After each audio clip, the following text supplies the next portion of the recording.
Hello everyone, मेरा नाम पूजा मालविया है और मैं आपका स्वागत ऑनलाइन पढ़ाई पर करती हूँ। आप सभी को पता है जैसे कि आपका एग्जाम जो है TRE 3.0 उस पर जैसे किसी एक कुछ नज़र सी लग गई है कि वो इसका एग्जाम होने का ही नाम नहीं ले रहा है। कभी एग्जाम का पेपर आउट हो जाता है, कभी उसकी डेट एक्सटेंड कर दी जाती है और अब एक नया बवाल आ गया कि एग्जाम को स्टे कर दिया गया है। मतलब हाई कोर्ट से ऑर्डर आया है और आपका एग्जाम जो है स्टे हो गया है। तो ये आपको न्यूज़ अभी तक मिली चुकी होगी। मेरा तो न्यूज़ को देखने के बाद एकदम दिमाग खराब हो चुका है कि भाई ये क्या है, ये 3.0 के साथ क्या हो रहा है। कि अभी TRE 1 की अगर मैं बात करूं, TRE 2 की मैं बात करूं तो वो आसानी से हो गया पेपर, लोग नौकरी करके अभी मजे भी कर रहे हैं, नौकरी भी कर रहे हैं। पर ये TRE 3 के साथ क्या हो रहा है, कभी पेपर निकाल देते हैं, आउट कर देते हैं चीटर्स लोग, कभी इसको आगे एक्सटेंड कर दिया जाता है इलेक्शंस की वजह से। और अब तो नई चीज आ गई कि हाई कोर्ट ने ही डिसीजन दे दिया कि इसको अभी थोड़ा समय के लिए रोक दिया जाए एग्जाम को। और रोकना भी क्यों? क्योंकि गेस्ट टीचर्स को इसमें इंक्लूड करना है। तो आज के इस वीडियो में मैं आपको ये बताऊंगी कि ये जो इंक्लूड हो रहे हैं गेस्ट टीचर्स, ये किसके ऊपर प्रभाव डालेंगे, कौन से वर्ग वाले बच्चों के ऊपर ये गेस्ट टीचर्स का प्रभाव पड़ेगा, उनके आने से उनका कंपटीशन और बढ़ जाएगा। तो ये सारे सवाल आपको इस वीडियो में मिलेंगे। मैंने बहुत देर जब सर्च किया इधर उधर, तब जाकर मैं कुछ नतीजों पे पहुंची हूँ। और कुछ तो अच्छी बात है, खुशी की बात है, पर कुछ जो है वो बहुत ही बुरी बात है। तो ये सारी बातें मैं इस वीडियो में डिस्कस करूंगी, तो जरूर देखिए इस पूरे वीडियो को। तो चलिए स्टार्ट कर देते हैं। और अगर सेशन पर नए हो अगर आप, तो यहाँ पर हम NCERT साइंस की तैयारी करते हैं, MCQs अलग करते हैं, कंटेंट अलग प्रिपेयर करते हैं। आप चैनल पर जाकर प्लेलिस्ट पे विजिट कर सकते हैं।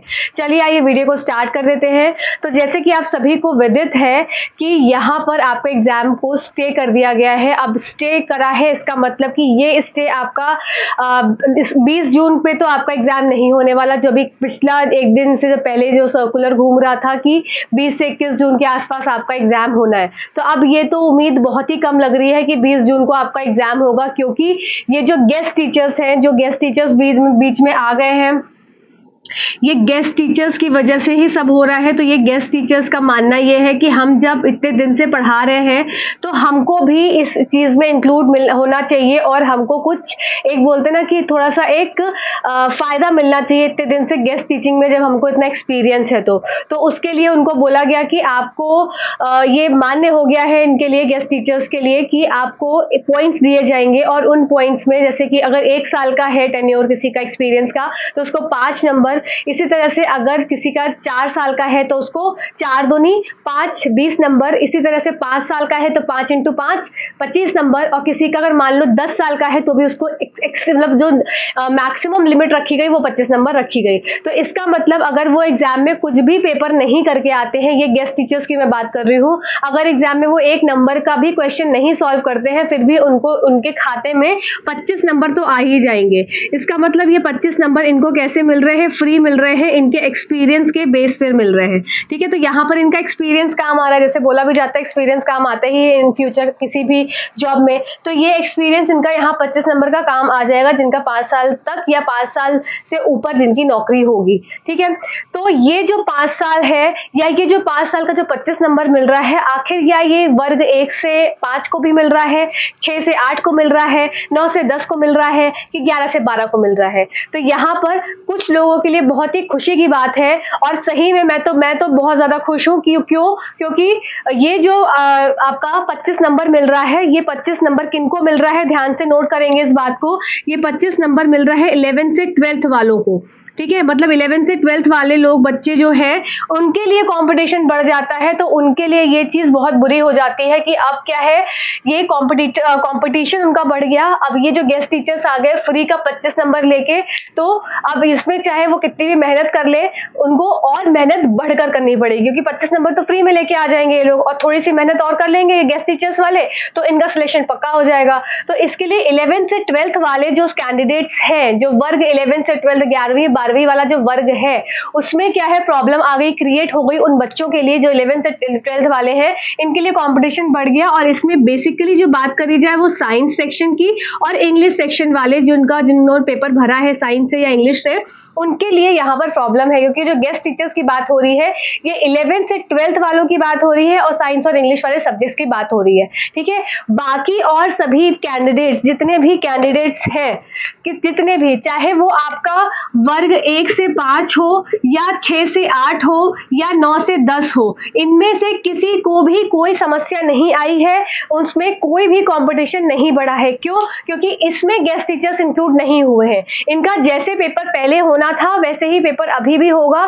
तो आप सभी जितने भी वर्ग 1 से 5, 6 से 8, 9 से 10 वाले हैं, आप उस तरीके से जैसे पढ़ाई पहले कर रहे थे उसी तरीके से आप करते रहिए, अपनी पढ़ाई को ब्रेक मत करिए। पर हाँ, एक यहाँ पर आप लोग के लिए भी एक क्या बुरी बात है, क्योंकि 9 से 11 से 12th वाले का जो वर्ग बीच में डाल दिया गया गेस्ट टीचर्स को, तो इनके लिए क्या है, नई सिरे से चीजों को करना पड़ेगा, गेस्ट टीचर्स के फॉर्म भरवाने पड़ेंगे। तो इसमें क्या है, थोड़ा सा समय लगेगा। तो समय लगेगा, इसका मतलब इनका एग्जाम होगा नहीं। जब इनका एग्जाम नहीं होगा तो फिर इनका भी एग्जाम नहीं होगा। इसका मतलब जो एग्जाम की डेट में डिले है वो यहाँ पर पूरा संभावित होता हुआ नजर आ रहा है कि अब आपके एग्जाम में आगे फिर से एक्सटेंड होगा। जैसे पहले आपका एग्जाम 10 जून को था, अब उसको बढ़ाकर 20 जून किया गया।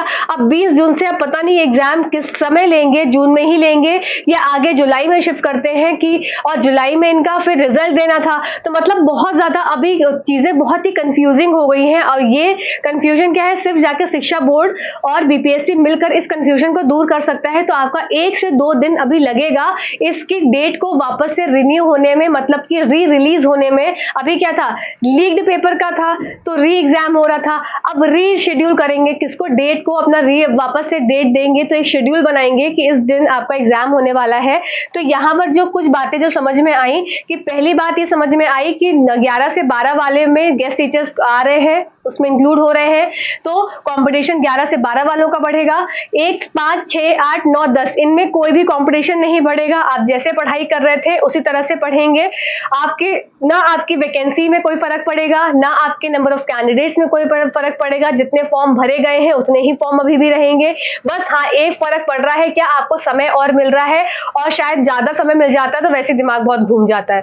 तो यहाँ तो आपको समय मिल रहा है तो डेट एक्सटेंड होगी, तो हाँ ये पूरी उम्मीद है, ये क्वेश्चन मार्क नहीं लगना चाहिए यहाँ पर, ये तो पूरी उम्मीद है कि हाँ डेट एक्सटेंड हो जाएगी।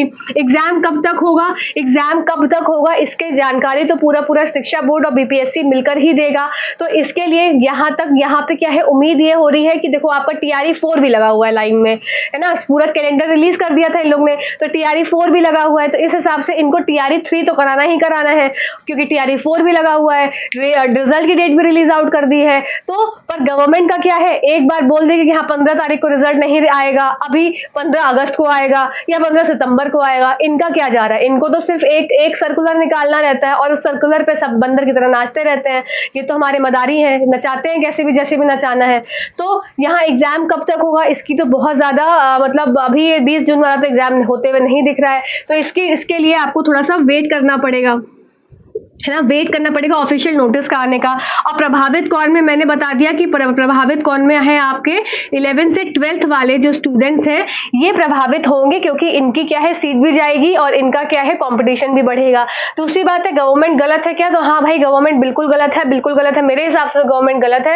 क्योंकि गवर्नमेंट का क्या है ना कि वो कुछ भी अपना निकाल देती है। अभी जैसे ये हाईकोर्ट का डिसीजन आया, तो अब इस हाईकोर्ट के डिसीजन में जो भी रिट्स जिसने भी डाली थी, जो भी चीजें हुई थी, तो अब क्या है गवर्नमेंट क्या करेगी, एक सर्कुलर निकाल देगी। वो कुछ दिल से तो सोचेगी नहीं कि भाई बच्चों को क्या असर पड़ रहा है, कितने दिन से बच्चे मेहनत कर रहे हैं। और क्या होता है ना कि हर एक का शेड्यूल होता है, उस शेड्यूल में आदमी पढ़ना चाहता है, उस शेड्यूल से फिर बाहर निकल के घूमना भी चाहता है। तो अभी सबने सोचा होगा कि 20 से 21 से पेपर हो जाएगा, फिर जाएंगे घूमने फिरेंगे, थोड़ा दिमाग को फ्रेश करेंगे, क्योंकि कितना भी है पढ़ते पढ़ते दिमाग जो है ना एकदम खराब हो जाता है।